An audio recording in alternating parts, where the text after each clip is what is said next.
वक्फ bill Lok Sabha और राज्यसभा में पास हो चुका है, लेकिन वक्फ बिल को लेकर अब धर्म वाली सियासत शुरू हो चुकी है। कुछ मुस्लिम धर्मगुरु और मुस्लिम संगठन के लोग वक्फ बिल के समर्थन में वोटिंग करने वाली पार्टियों को देख लेने की धमकी दे रहे हैं। तो अब हिंदू संत भी खुलकर कह रहे हैं कि हम भी उन लोगों को चुनाव में देख लेंगे जिन्होंने वक्फ बिल का विरोध किया है।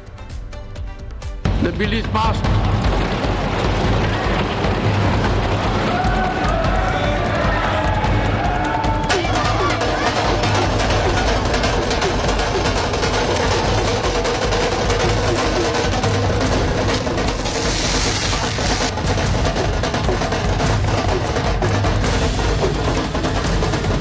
कुछ ही दिनों में राष्ट्रपति की मंजूरी मिलते ही वक्फ संशोधन विधेयक कानून बन जाएगा, जिसके बाद यह बिल कानून के रूप में वक्फ की संपत्तियों पर लागू होगा।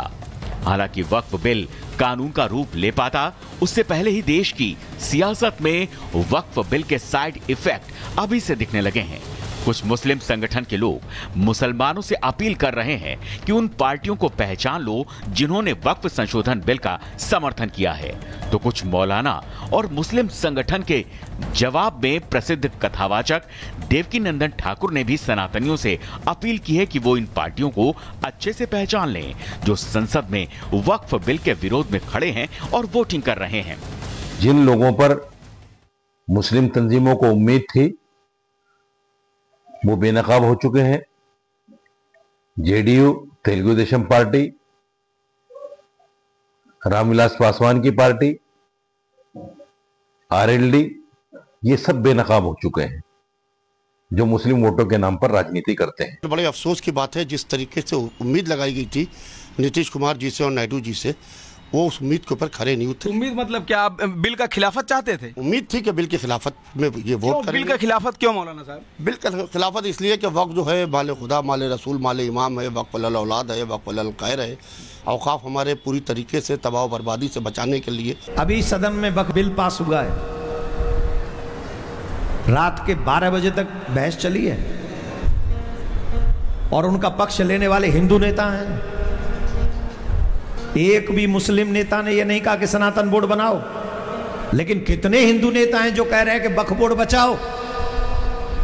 क्यों? क्योंकि हम और आप ईमानदारी से धर्म के रक्षक नहीं हैं, हम और आप ईमानदारी से देश के रक्षक नहीं हैं। हम उन गद्दारों के साथ भी खड़े हो जाएंगे जो हमारे साथ गद्दारी कर रहे हैं, क्योंकि हम व्यक्ति के सपोर्टर हैं, विचार के सपोर्टर नहीं। जबकि मुझे मानना ऐसा है कि हमें अपने धर्म का सपोर्टर होना चाहिए, अपने राष्ट्र का सपोर्टर होना चाहिए। व्यक्ति तो आते जाते रहेंगे। दरअसल मुस्लिम धर्मगुरुओं की तरफ से जिन पार्टियों के बेनकाब होने की बात कही जा रही है, दरअसल ये पार्टियां कोई और नहीं, जेडीयू, टीडीपी, राष्ट्रीय लोकदल और लोक जनशक्ति पार्टी हैं। ये वो पार्टियां हैं जो वक्फ संशोधन विधेयक के समर्थन में सड़क से लेकर संसद तक डटी हैं। वक्फ बिल के पक्ष में वोट करने से रोकने के लिए इन्हें तमाम कोशिशें की गई, लेकिन इन पार्टियों ने सड़क से लेकर संसद तक खोलकर कहा वक्फ बिल मुसलमानों के हित में है और वो मोदी सरकार का साथ देंगे।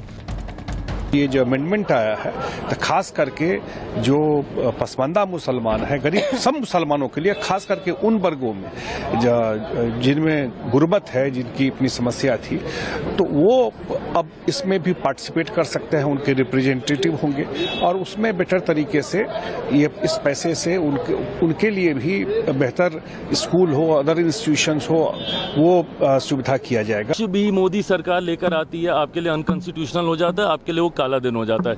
इसी तरीके से एक काला दिन सीए के वक्त आया था, इसी तरीके से एक काला दिन धारा 370 के वक्त आया था, इसी तरीके से पूरा लोकसभा का चुनाव काले दिन के तौर पे था। क्यों? क्योंकि उसमें आरक्षण हम लोग छीन रहे थे, उसमें संविधान की हम लोग हत्या कर रहे थे। सिर्फ झूठ बोलना, फॉल्स नैरेटिव सेट करना, लोगों में एक डर का माहौल पैदा करना, सिर्फ विपक्ष की अब ये भूमिका रह गई है। जबकि कांग्रेस, सपा, लालू यादव की पार्टी आरजेडी, ममता बनर्जी की पार्टी टीएमसी, डीएमके, एआईएमआईएम, आम आदमी और नेशनल कॉन्फ्रेंस ने खुलकर वक्फ संशोधन विधेयक के खिलाफ लोकसभा और राज्यसभा में वोटिंग की। सबसे बड़ी बात यह है कि नीतीश कुमार और चंद्रबाबू नायडू को चुनाव में देख लेने की धमकी क्यों दी जा रही है, इसके पीछे की वजह समझ लीजिए। दरअसल बिहार में 2025 में विधानसभा का चुनाव होना है, जबकि 18% वोट बैंक मुस्लिम है। और इसी 18% वोट बैंक की धौंस दिखाकर नीतीश कुमार को मुस्लिम वोट बैंक के खिसकने का डर दिखाया जा रहा है।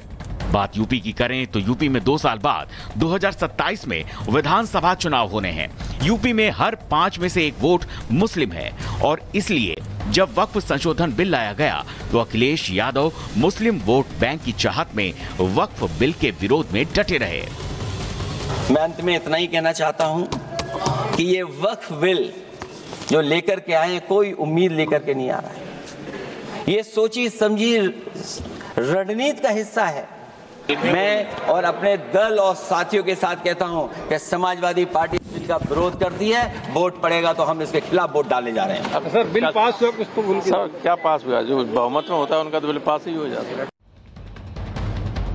वक्फ संशोधन विधेयक बिल के पास होने से पहले नीतीश कुमार और चंद्रबाबू नायडू को धर्मनिरपेक्षता का पाठ पढ़ाया गया, लेकिन जेडीयू और टीडीपी ने विपक्ष की धर्मनिरपेक्षता वाली दलील को खारिज कर दिया और यही वजह है कि मुस्लिम संगठन नीतीश कुमार और चंद्रबाबू नायडू को धोखेबाज कहकर सबक सिखाने की बात कह रहे हैं। Bureau report, republic Bharat. वक्फ बिल लोकसभा और राज्यसभा में पास हो चुका है, लेकिन वक्फ बिल को लेकर अब धर्म वाली सियासत शुरू हो चुकी है। कुछ मुस्लिम धर्मगुरु और मुस्लिम संगठन के लोग वक्फ बिल के समर्थन में वोटिंग करने वाली पार्टियों को देख लेने की धमकी दे रहे हैं। तो अब हिंदू संत भी खुलकर कह रहे हैं कि हम भी उन लोगों को चुनाव में देख लेंगे जिन्होंने वक्फ बिल का विरोध किया है। The bill is passed.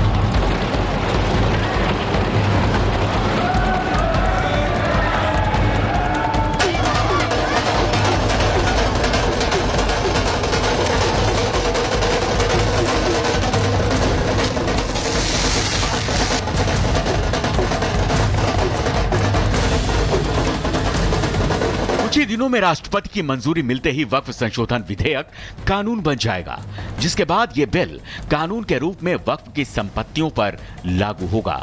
हालांकि वक्फ बिल कानून का रूप ले पाता उससे पहले ही देश की सियासत में वक्फ बिल के साइड इफेक्ट अभी से दिखने लगे हैं। कुछ मुस्लिम संगठन के लोग मुसलमानों से अपील कर रहे हैं कि उन पार्टियों को पहचान लो जिन्होंने वक्फ संशोधन बिल का समर्थन किया है। तो कुछ मौलाना और मुस्लिम संगठन के जवाब में प्रसिद्ध कथावाचक देवकीनंदन ठाकुर ने भी सनातनियों से अपील की है कि वो इन पार्टियों को अच्छे से पहचान लें जो संसद में वक्फ बिल के विरोध में खड़े हैं और वोटिंग कर रहे हैं। जिन लोगों पर मुस्लिम तंजीमों को उम्मीद थी वो बेनकाब हो चुके हैं। जेडीयू, तेलुगु देशम पार्टी,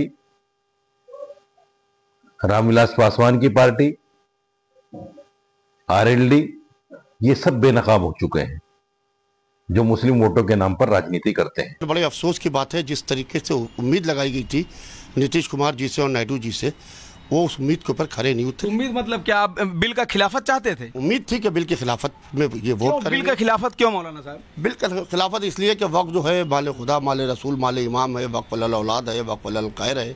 औकाफ हमारे पूरी तरीके से तबाह बर्बादी से बचाने के लिए। अभी सदन में वक्फ बिल पास हुआ है, रात के 12 बजे तक बहस चली है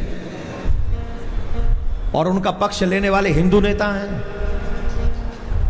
एक भी मुस्लिम नेता ने यह नहीं कहा कि सनातन बोर्ड बनाओ, लेकिन कितने हिंदू नेता हैं जो कह रहे हैं कि वक्फ बोर्ड बचाओ। क्यों? क्योंकि हम और आप ईमानदारी से धर्म के रक्षक नहीं हैं, हम और आप ईमानदारी से देश के रक्षक नहीं हैं।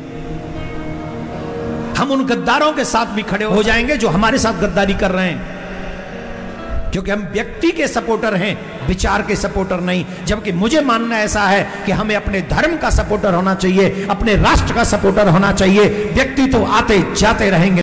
दरअसल मुस्लिम धर्मगुरुओं की तरफ से जिन पार्टियों के बेनकाब होने की बात कही जा रही है, दरअसल ये पार्टियां कोई और नहीं, जेडीयू, टीडीपी, राष्ट्रीय लोकदल और लोक जनशक्ति पार्टी हैं। ये वो पार्टियां हैं जो वक्फ संशोधन विधेयक के समर्थन में सड़क से लेकर संसद तक डटी हैं। वक्फ बिल के पक्ष में वोट करने से रोकने के लिए इन्हें तमाम कोशिशें की गई, लेकिन इन पार्टियों ने सड़क से लेकर संसद तक खोलकर कहा वक्फ बिल मुसलमानों के हित में है और वो मोदी सरकार का साथ देंगे। ये जो अमेंडमेंट आया है तो खास करके जो पसमानदा मुसलमान है, गरीब सब मुसलमानों के लिए, खास करके उन वर्गों में जिनमें गुर्बत है, जिनकी अपनी समस्या थी, तो वो अब इसमें भी पार्टिसिपेट कर सकते हैं, उनके रिप्रेजेंटेटिव होंगे और उसमें बेटर तरीके से ये इस पैसे से उनके लिए भी बेहतर स्कूल हो, अदर इंस्टीट्यूशंस हो, वो सुविधा किया जाएगा। जो भी मोदी सरकार लेकर आती है आपके लिए अनकॉन्स्टिट्यूशनल हो जाता है, आपके लिए वो काला दिन हो जाता है। इसी तरीके से एक काला दिन सीए के वक्त आया था, इसी तरीके से एक काला दिन धारा 370 के वक्त आया था, इसी तरीके से पूरा लोकसभा का चुनाव काले दिन के तौर पे था। क्यों? क्योंकि उसमें आरक्षण हम लोग छीन रहे थे, उसमें संविधान की हम लोग हत्या कर रहे थे। सिर्फ झूठ बोलना, फॉल्स नैरेटिव सेट करना, लोगों में एक डर का माहौल पैदा करना, सिर्फ विपक्ष की अब ये भूमिका रह गई है। जबकि कांग्रेस, सपा, लालू यादव की पार्टी आरजेडी, ममता बनर्जी की पार्टी टीएमसी, डीएमके, एआईएमआईएम, आम आदमी और नेशनल कॉन्फ्रेंस ने खुलकर वक्फ संशोधन विधेयक के खिलाफ लोकसभा और राज्यसभा में वोटिंग की। सबसे बड़ी बात यह है कि नीतीश कुमार और चंद्रबाबू नायडू को चुनाव में देख लेने की धमकी क्यों दी जा रही है, इसके पीछे की वजह समझ लीजिए। दरअसल बिहार में 2025 में विधानसभा का चुनाव होना है, जबकि 18% वोट बैंक मुस्लिम है और इसी 18% वोट बैंक की धौंस दिखाकर नीतीश कुमार को मुस्लिम वोट बैंक के खिसकने का डर दिखाया जा रहा है। बात यूपी की करें तो यूपी में 2 साल बाद 2027 में विधानसभा चुनाव होने हैं। यूपी में हर 5 में से 1 वोट मुस्लिम है और इसलिए जब वक्फ संशोधन बिल लाया गया तो अखिलेश यादव मुस्लिम वोट बैंक की चाहत में वक्फ बिल के विरोध में डटे रहे। मैं अंत में इतना ही कहना चाहता हूं कि ये वक्फ बिल जो लेकर के आए, कोई उम्मीद लेकर के नहीं आ रहा है। ये सोची समझी रणनीति का हिस्सा है। मैं और अपने दल और साथियों के साथ कहता हूं कि समाजवादी पार्टी बिल का विरोध करती है, वोट पड़ेगा तो हम इसके खिलाफ वोट डालने जा रहे हैं। सर बिल पास हुआ, कुछ तो भूल गए। सर क्या पास हुआ? जो बहुमत में होता है उनका तो बिल पास ही हो जाता है। वक्फ संशोधन विधेयक बिल के पास होने से पहले नीतीश कुमार और चंद्रबाबू नायडू को धर्मनिरपेक्षता का पाठ पढ़ाया गया, लेकिन जेडीयू और टीडीपी ने विपक्ष की धर्मनिरपेक्षता वाली दलील को खारिज कर दिया और यही वजह है कि मुस्लिम संगठन नीतीश कुमार और चंद्रबाबू नायडू को धोखेबाज कहकर सबक सिखाने की बात कह रहे हैं। Bureau report, republic Bharat.